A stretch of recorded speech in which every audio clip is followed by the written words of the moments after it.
New disturbing details in the Felicia Johnson case. Court documents revealing how she met 28-year-old Chukwuebuka Nwobodo, the man wanted in her murder. In February 2023, a chilling discovery was made in the Sam Houston National Forest. The upper torso of a woman was found, hidden beneath a pile of rocks. The remains, though barely recognizable, were confirmed to be those of 24-year-old Felicia Johnson, a woman from San Diego, California, who had traveled to Houston to celebrate her birthday.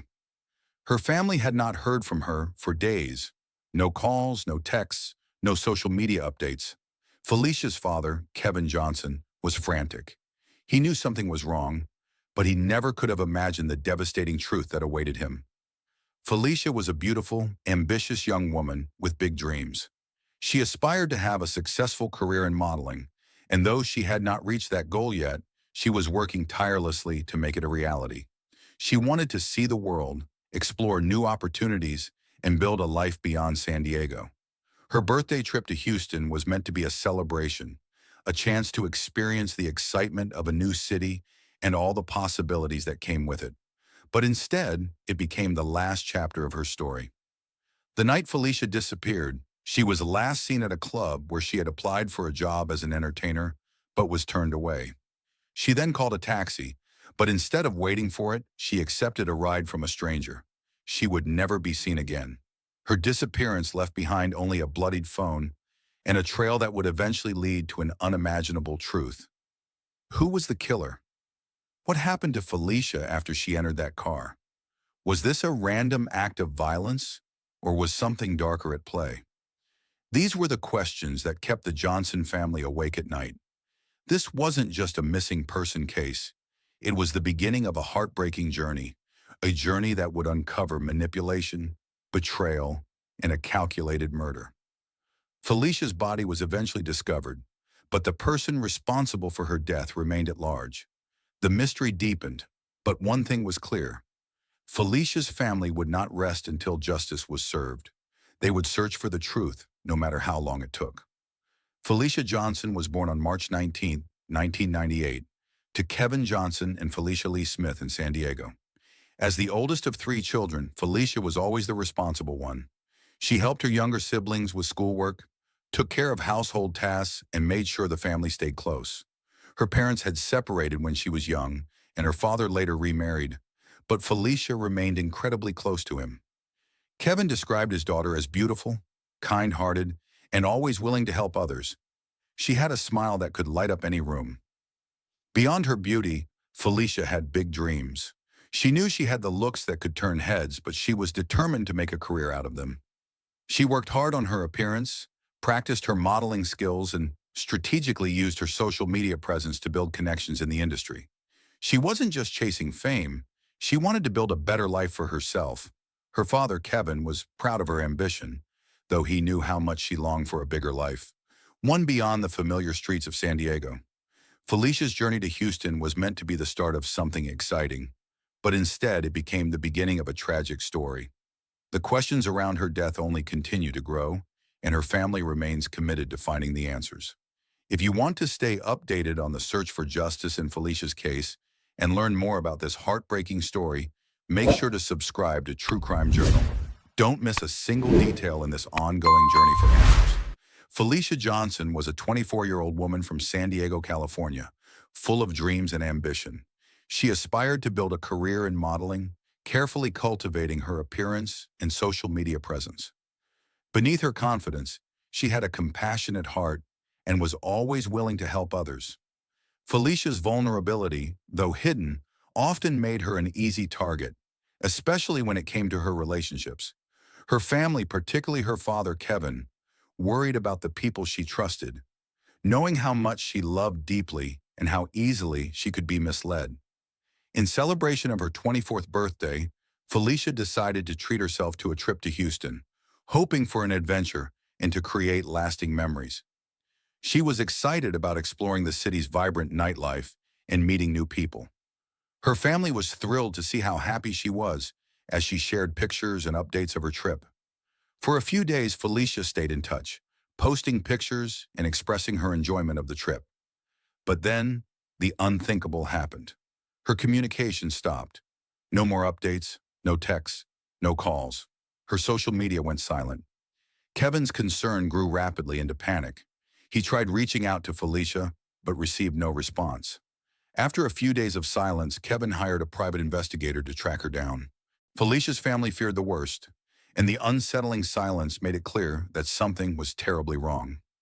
The breakthrough came when the investigator traced Felicia's last phone signal to Bear Creek Park, an overgrown area on the outskirts of Houston. There, Felicia's bloodied phone was discovered, lying along a road near the park. It was a chilling clue that confirmed she had been in danger. Despite the clear signs of violence, the police's response was underwhelming. When they arrived at the scene, they confirmed the phone belonged to Felicia, but their actions lacked urgency. The search of the area was half-hearted, with no clear direction, leaving Kevin feeling helpless and frustrated. The slow response from law enforcement only amplified his growing concern that they weren't taking Felicia's disappearance seriously. Determined to take action, Kevin posted flyers all over Houston, sharing details of Felicia's appearance, including her height, dark skin, and distinctive tattoo. He reached out to the public, urging anyone with information to come forward. Kevin's calls for help flooded social media as he spread the word about his missing daughter, a young woman with big dreams who had been taken far too soon. Felicia's disappearance was not just a missing person case. It was the beginning of a journey that would uncover darker truths. Kevin Johnson's relentless search for answers would drive him to push through the indifference of the police, determined to find his daughter and bring her home. The road ahead would be long and painful, but one thing was certain: Kevin would never give up until justice was served. Felicia Johnson, a 24-year-old woman from San Diego, California, was in Houston to celebrate her birthday and chase her dreams of becoming a model. Ambitious, beautiful, and determined, Felicia had big plans for her life. She worked hard on her appearance and social media presence, hoping to build a successful career. Beneath her confident exterior, however, Felicia had a soft heart. She was compassionate and always willing to lend a hand to anyone in need. This made her vulnerable, especially when it came to trusting others. Her father, Kevin Johnson, always worried about the people she trusted, knowing how easily she could be misled.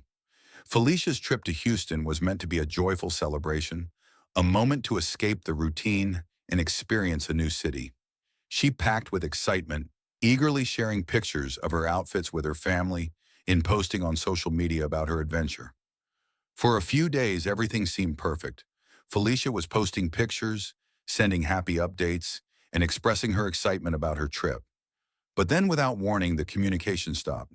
No more posts, no phone calls, no texts. Her social media went silent, and her family's growing concern quickly turned to fear. Kevin tried reaching out to Felicia, but his calls went unanswered. The silence was deafening, and as the days passed, Kevin's worry grew into panic. He knew something was wrong, but had no answers. Desperate, he hired a private investigator to track her down.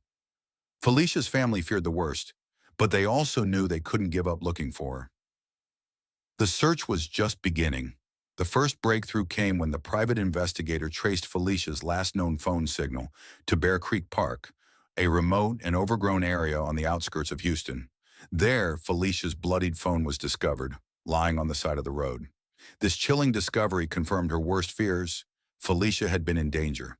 But the police's response was underwhelming. The officers who arrived at the scene confirmed that the phone belonged to Felicia, but did not act with urgency. Despite the clear signs of violence, there was no immediate search or sense of panic. The investigation seemed half-hearted, leaving Kevin feeling helpless and frustrated. With no time to waste, Kevin took matters into his own hands. He posted flyers all over Houston, hoping someone would come forward with information. He shared details about Felicia's appearance: her height, her dark skin, her tattoo of butterflies and roses. Kevin reached out to the community through social media, urging people to look out for his daughter and report any suspicious activity. He couldn't rest until he knew what happened to her. His search for answers was far from over. As the investigation continued, a critical piece of the puzzle was uncovered: Felicia's brief interaction with a local adult entertainment club, Cover Girls. She had applied for a job as a dancer, hoping to make ends meet. However, her application was rejected. This rejection marked the last known interaction before Felicia disappeared. She was left stranded in an unfamiliar city without a way to return to her hotel. Feeling vulnerable and unsure of what to do, she called for a taxi, hoping for a safe ride back. But instead of waiting for the taxi, Felicia accepted a ride from a stranger, Chukwuka Abodo. Abodo, a 28-year-old Nigerian-American living in Houston, was not a taxi driver. He had been watching Felicia and had other far more sinister plans for her. Smooth-talking and persuasive, offered Felicia a ride, and in her vulnerable state, she accepted. This seemingly innocent decision would lead her straight into his trap. He drove Felicia to her hotel, dropping her off at the Houston Medical Center Hotel. At this point, Felicia may have felt safe, unaware that had darker intentions. Abodo, however, had been planning this moment for some time. His involvement in Felicia's disappearance was not an accident or coincidence. He had been tracking her movements, studying her, and waiting for the right moment to strike. As the investigation deepened, authorities uncovered something chilling. Abodo's online search history.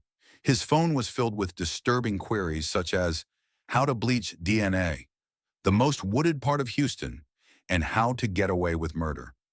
These searches revealed a premeditated plan. Had been preparing for the murder well before Felicia even entered his car. The search history provided disturbing insight into New's intentions.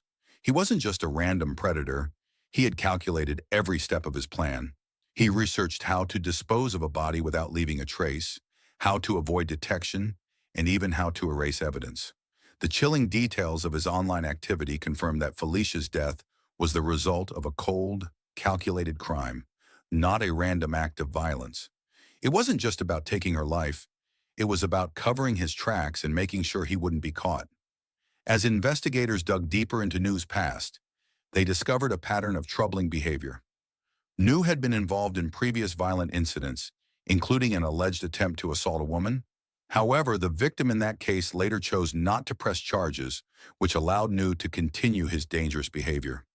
This pattern of manipulation, deceit, and violence was no coincidence. It pointed to a man who had been grooming himself for something darker. Abodo wasn't just a random killer. He was a dangerous predator who had targeted Felicia for reasons that remained unknown. Felicia's family, particularly her father, Kevin, was relentless in his search for justice. As the investigation revealed more about New's actions and his past, the pieces of the puzzle began to fall into place. Felicia was not just a random victim. She had been carefully chosen by New, someone who had been watching her, studying her, and waiting for the right moment to strike. After driving Felicia to a secluded apartment complex, Abodo carried out his crime with chilling brutality. Once inside, Felicia fought for her life, but Abodo overpowered her. The scene showed clear signs of a struggle. She scratched, pushed, and desperately tried to escape. After killing Felicia, New went to great lengths to cover his tracks, dismembering her body. He had prepared for this gruesome task by purchasing tools such as a kitchen saw, gloves, garbage bags, and a flashlight, indicating premeditation. This was no spur-of-the-moment act. It was a calculated attempt to erase all evidence. Abodo didn't just kill Felicia, he meticulously dismembered her body and placed the parts in garbage bags. He then drove to a remote area near Bear Creek Park in Montgomery County, Texas, deep within the Sam Houston National Forest, where he dumped her remains, believing the secluded location would make it difficult for authorities to find her. His aim was to make Felicia's death disappear completely, hiding her body under rocks to decompose and erasing every trace of her existence. However, New underestimated the power of justice. After disposing of the body, he attempted to further cover his tracks by tampering with Felicia's phone. The bloodied phone was discovered near Bear Creek Park, but he failed to fully erase the data, which would later become crucial evidence for detectives. In addition to this, New visited a home goods store shortly after the murder, where he purchased more items, garbage bags, gloves, a flashlight, and a shovel, tools that were directly tied to the dismemberment and disposal of Felicia's body. He tried to remove all connections to the crime, but his attempts were futile. Though Abodo took great care to cover his steps, his actions only led investigators closer to the truth. The timeline of events began to unravel, And with each new discovery, it became clear that his every move was part of a premeditated plan to evade capture. His calculated efforts to hide his crime only deepened the gravity of his actions and ultimately led to the gathering of evidence that would bring him to justice.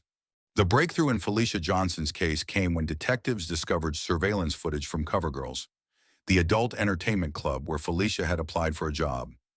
The footage showed that Felicia had been rejected and left the club. Afterward, she called for a taxi, but instead of waiting, she accepted a ride from Chukwuka Nuobodo. This decision led her directly into his hands.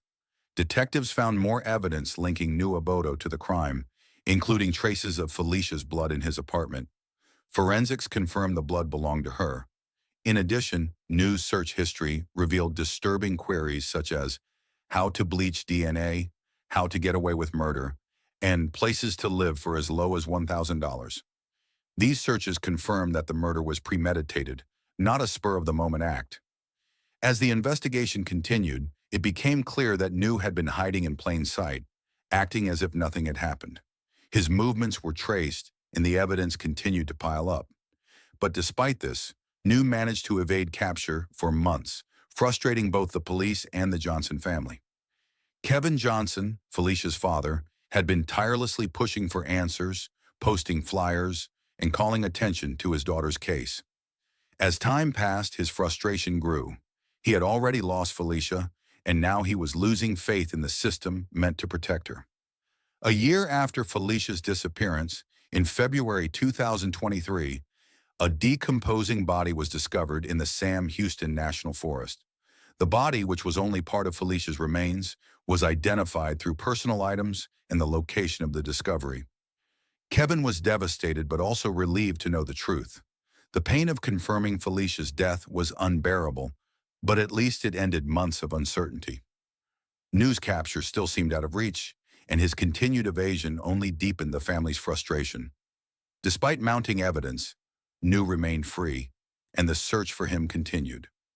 The community's support for the Johnson family was unwavering, but as the wait stretched on, hope began to fade. Throughout the agonizing year, Kevin never gave up. His emotional toll was immense, but his resolve to see justice for his daughter kept him going. Kevin's vow to never stop searching for Felicia's killer drove him forward, even as the road seemed endlessly long. Finally, in May 2023, Nuobodo was arrested. After months of evading the law, he was caught and brought back to Houston to face the consequences of his actions. The trial that followed led to Nu's conviction for Felicia's murder, and he was sentenced to life in prison without the possibility of parole. While this wasn't the death sentence Kevin had hoped for, it was justice. Kevin's pain would never completely disappear, but the fight for Felicia's justice had been won. Kevin's final words in the courtroom were a testament to his unyielding love for his daughter. "You took my daughter from me, but you won't take away her memory. She was more than a victim. She was a person with dreams." His fight for justice had been long and painful, but it had brought him some closure. The case of Felicia Johnson's murder reminds us all of the importance of community, vigilance, and the pursuit of justice. Kevin's story is a reminder that justice doesn't always come easily, but it's worth fighting for, no matter how long it takes. After nearly a year of searching, authorities finally captured Chukwuka Nuobodo in May 2023. Despite his attempts to hide under a new identity, the pressure from the public, activists, and Felicia Johnson's family pushed law enforcement to intensify their efforts. Nu was found in an apartment complex in a neighboring state where he had been living off the radar. His arrest brought relief to Felicia's family, especially her father, Kevin Johnson, who had been carrying the emotional weight of his daughter's disappearance for months. Nu was now going to face justice. The trial that followed was a tough emotional journey for everyone involved. The evidence against Nu was overwhelming. His online searches for things like how to bleach DNA and how to get away with murder, combined with the blood found in his apartment and his purchase of tools for dismemberment, painted a clear picture of a premeditated crime. Nu tried to defend himself, claiming it was an accident, but the jury was unconvinced. In the end, Nu was convicted of first-degree murder and sentenced to life in prison without the possibility of parole. While this sentence wasn't the death penalty Kevin had hoped for, It provided a sense of justice for her loved ones. If this story resonated with you, please subscribe to True Crime Journal for more stories like Felicia's. Share your thoughts in the comments and let us know what actions we can all take to keep our loved ones safe. Stay vigilant, stay informed, and remember, justice is achieved when we stand together.